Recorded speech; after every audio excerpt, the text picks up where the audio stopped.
Bonjour et bienvenue dans la chaîne Mon Testament, c'est l'histoire de mon mariage. Pour aujourd'hui, je suis vraiment désolé, sincèrement désolé, parce que le sujet est très grave, trop grave. Je viens de le savoir aujourd'hui et je confirme. Et je savais, moi, que je connais pas tout, hein. Malgré ce qui m'est arrivé, je savais qu'il y a encore des choses que je connais pas. Et là, aujourd'hui, j'ai trouvé quelque chose, un sujet très grave que je confirme. Mais il était à côté de moi, mais je ne le voyais pas. C'est un signe tellement évident. Mais la naïveté, je sais pas, on devient aveugle, on devient idiot, on devient... c'est tellement évident, ça crève les yeux. Et j'ai pas pu m'empêcher de vous le donner. Je m'explique. Quand vous êtes avec une personne pervers narcissique et automatiquement manipulatrice, s'il vous plaît, n'attendez pas à ce qu'ils vous le disent. Non, c'est... Ils ne vous le disent pas, hein. C'est à vous de le détecter. On est d'accord. Comment? Il y a des red flags. Il y a des signes, en termes plus clairs, qui le trompent. On en a parlé. Je vous ai ramené beaucoup d'exemples vivants. Et là, aujourd'hui, je vous rajoute un autre signe. Premièrement, bon, je vous en parlerai de la qualité de ce signe-là. Et je voudrais que vous soyez convaincus que de toute façon, si vous êtes marié avec une femme pervers narcissique, manipulatrice, de toute façon, ça ne marchera pas. De toute façon, vous allez partir. C'est votre destin. Vous croyez au destin? C'est inéluctable, même si vous n'êtes pas croyant. Dans la religion, il y a deux destins, Al-Qada ou Al-Qadar. Beaucoup de gens les confondent. Si on fait en direct, on en parlera parce que ça a besoin de détails. Les deux, c'est votre destin. Mais il y a un destin contre lequel on ne peut rien. Il y a un destin qu'on pourrait éventuellement retarder ou atténuer. Bref, vous devez partir. Autant partir proprement, dignement. Vous avez une dignité ou pas? Vous avez un honneur ou pas? Autant partir proprement et dignement. Donc là, j'ai envie de dire encore d'autres choses. Bon, c'est clair. Vous devez partir. Autant partir à votre façon. Donc là, je vous ramène un nouveau signe. Facile, vrai, facile à vérifier. Je l'ai vécu sans le comprendre. Et je suis désolé. C'est là, ma désolation, elle est là. Si vous êtes marié avec un pervers narcissique, de toute façon, si vous êtes marié à une Marocaine, prenez-le en compte, s'il vous plaît. Je ne vais même pas dire que 90% des Marocains l'ont. Je dirais 1% des Marocains ne l'ont pas. C'est plus facile de comptabiliser, de compter les Marocains qui ne l'ont pas. Et bien sûr, comme chaque signe, il y a des degrés, hein. C'est rare, très très très rare, c'est exceptionnel qu'une Marocaine ne l'ait pas. C'est rare.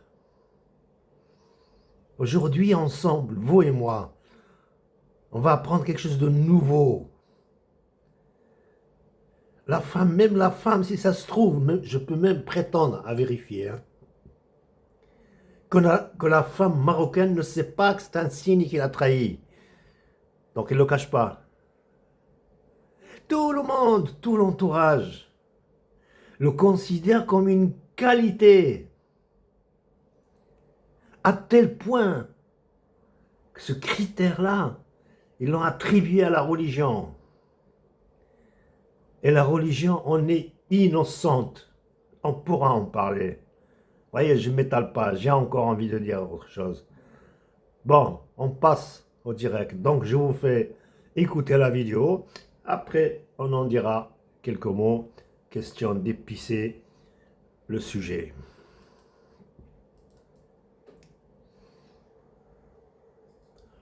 Si elle agit comme ça avec toi, mais c'est sûr que c'est une perverse narcissique. C'est sûr à 100%, il n'y a aucun doute. Donc si tu vois ce red flag, eh ben, tu fuis. Peu importe qu'elle soit belle, peu importe à quel point tu l'aimes, peu importe ta dépendance affective envers elle, et peu importe les mots gentils qu'elle va utiliser pour te garder piégé.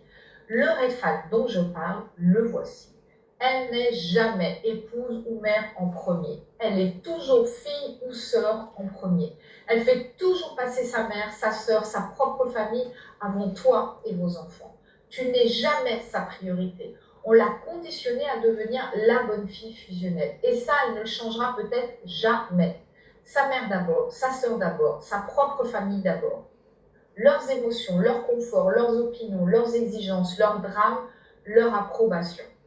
Toi et tes enfants, ça passera jamais avant. Tu n'es pas sa priorité. On attend de toi que tu t'adaptes, que tu tolères, que tu comprennes, que tu te sacrifies et que tu restes silencieux. Pendant qu'elle, elle continue à prouver sa loyauté à la famille dont elle vient, plutôt que de construire la sécurité de la famille qu'elle a créée. Une femme comme ça, elle peut t'épouser, avoir des enfants avec toi, vivre sous le même toit que toi et ne jamais vraiment devenir ta partenaire. Elle reste entraînée à être la bonne fille. Elle Bon, c'est clair, c'est grave, c'est facile à détecter.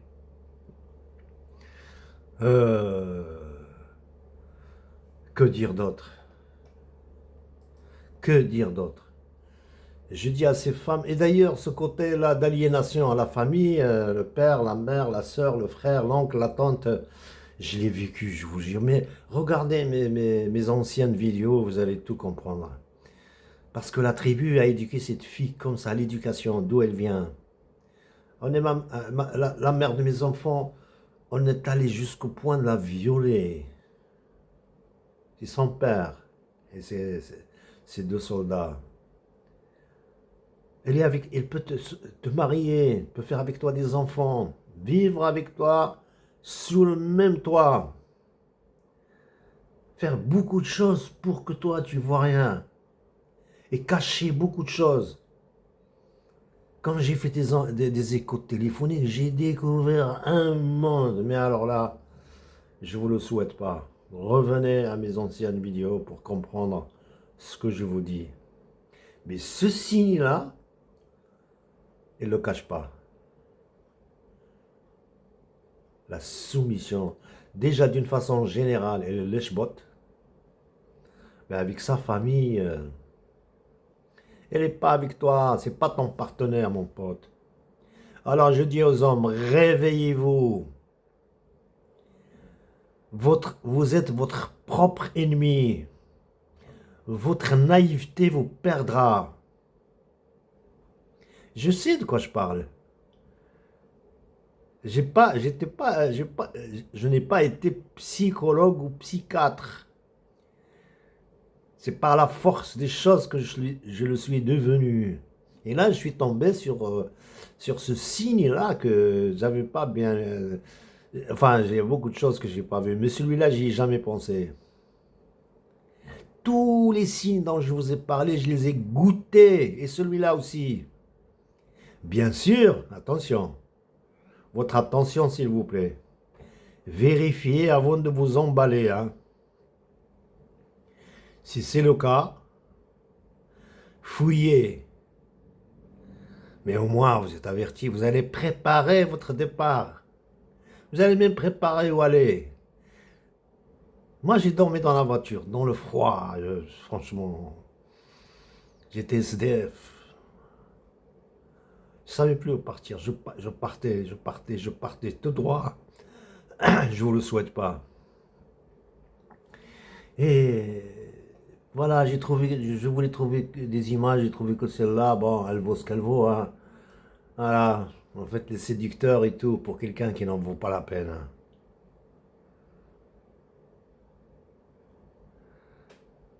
Et un jour ou l'autre, on va se jouer de vous. Alors, je dis à ces femmes-là, je peux dire, j'aime pas les gros mots, hein. Ces femmes-là, minables moralement. Ne vous mariez pas, restez avec vos familles, ne vous mariez pas. Ou alors, il y a certains d'entre vous qui sont un petit peu plus intelligentes que les autres et se marier avec un homme poule et fortuné. Et il le traite et il le dépouille. Ouais, mais sans faire d'enfant. Vous imaginez là les femmes marocaines avec le torchon sur la tête. Vous croyez à l'au-delà? Tous ces enfants, vous allez en rendre compte. Toutes les blessures morales que vous avez fait à cet homme, à tous ces enfants, vous allez le payer. Si c'est pas sur terre, c'est le jour du jugement dernier. Bon, je me calme. Je crois que c'est clair. Alors aujourd'hui, hein, aujourd'hui le 11 août 2026. Je vais essayer de faire un live, hein, un direct sur TikTok. Donc bienvenue, que vous écoutiez. Vous pouvez participer si vous voulez. Et surtout partager. Et le sujet, c'est le vrai mariage. Oh, alors, le bon divorce aussi, hein, si vous êtes déjà marié, que vous êtes dedans, n'attendez pas. Plus le temps passe, plus vous êtes saigné, hein. N'attendez pas. De toute façon, vous devez partir. Donc, autant que ce soit le plus tôt possible, comme ça vous avez l'âge, vous avez le temps, vous avez les moyens. Même quand vous partirez, vous aurez opposé la tête. Vous ne partirez pas dormir dans la voiture. Avec les chaleurs qu'il fait là, mais soit chaud, soit froid, vous êtes perdant dans l'affaire. Au moins, vous allez avoir au moins un coin, juste pour poser la tête, avant de vous reconstruire. Donc, on parlera de tout ça dans le live, parce que, bon, vous l'avez vu, je veux détailler, je suis à 13 minutes. Vous voyez, là, à peine j'ai commencé à m'échauffer, que les 15 minutes sont passées. Donc, dans le live, c'est réussi, hein. On va parler du vrai mariage, et même comment divorcer proprement. Et il pourrait même y avoir des annonces, les annonces de mariage, les gens qui ont, si vous avez perdu le premier mariage, l'avez échoué, il faut se relever, hein. Il faut se relever, refaire. Et bien sûr, la deuxième fois, il faudra que ça soit mieux que la première. Donc, on va en parler, quelles sont les précautions à prendre, je vous avais fait 2 vidéos pour vous dire, moi, j'aurais pu réussir un mariage, et puis, bon, après, voilà, je vous en ai parlé, dans 2 vidéos, je crois, comment choisir son conjoint. Je suis à 14 minutes, bon, 14 ou 15, c'est kiff-kiff. Eh ben, sur ce, à la prochaine. Je suis très désolé parce que c'est très grave, je ne peux pas m'empêcher. Si aujourd'hui je réveille quelques-uns qui sont dedans, qui n'en sont pas conscients. Eh bien à la prochaine et au live tout à l'heure vers 18h hein, ou 18h30, dans 1 heure à peu près. Hein. Et sur ce, à la prochaine.